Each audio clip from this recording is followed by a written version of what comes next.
ang bagong proyekto na isusunod ng Pilipinas, ang Anti-Submarine Helicopter Acquisition Project para sa Philippine Navy. Ito nga po ang pinaka-advanced na helicopter na i-assign sa mga barko ng ating bansa. Yan ang pag-uusapan natin, pero bago yan, kung bago ka lang sa aking channel, huwag mong kalimutang mag-like, subscribe at i-hit mo na rin ang notification bell button para lagi kang updated sa mga bagong videos natin.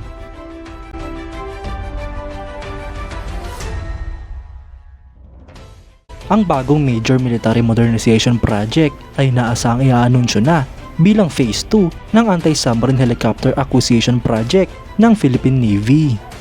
Nakapaloob nga po dito mga idol ang procurement para sa 6 na anti-submarine warfare at anti-surface warfare capable naval combat helicopters. Ang dalawa nga po dito mga idol ay i-assign sa dalawang upcoming HDC 3100 corvettes, habang ang 4 naman ay ilalagay sa upcoming na Phase 2 ng frigate o corvette acquisition project sa ilalim ng Horizon 3 phase. Kasalukuyan pa nga pong kinukumpirma mga idol ang final approved budget para sa kontratang ito. Dahil ang bawat helicopter nga po mga idol ay nagkakahalaga ng $100 million. Kasama na nga po dito mga idol ang mas malaking training, integrated logistics support at spare parts package. Ang leading contender nga po ng Leonardo AW159 Wildcat ay ang Sikorsky MH-60R Seahawk naval helicopters. Ang Philippine Navy ay sinimulan ng i-improve ang overall combat capabilities, kasama na nga po dito ang reintroduce sa serbisyo ng anti-submarine warfare capabilities. Sa pagbili nga po ng dalawang bagong frigates, ang Philippine Navy ay nagkaroon din ng acquisition para sa mga anti-submarine warfare helicopters.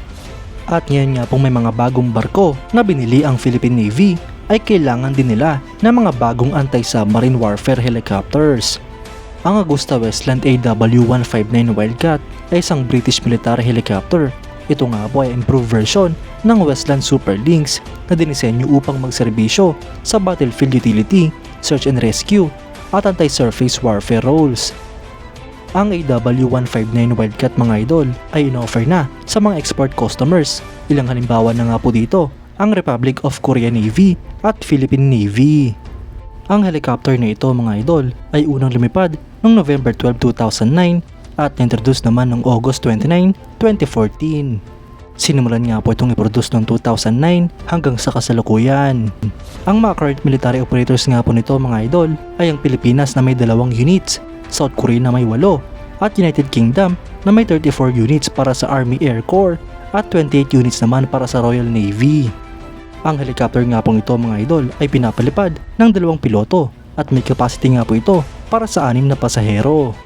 Ito nga po ay may habang 15.24 meters, height na 3.73 meters, empty weight na 3,300 kilograms at maximum takeoff weight na 6,000 kilograms.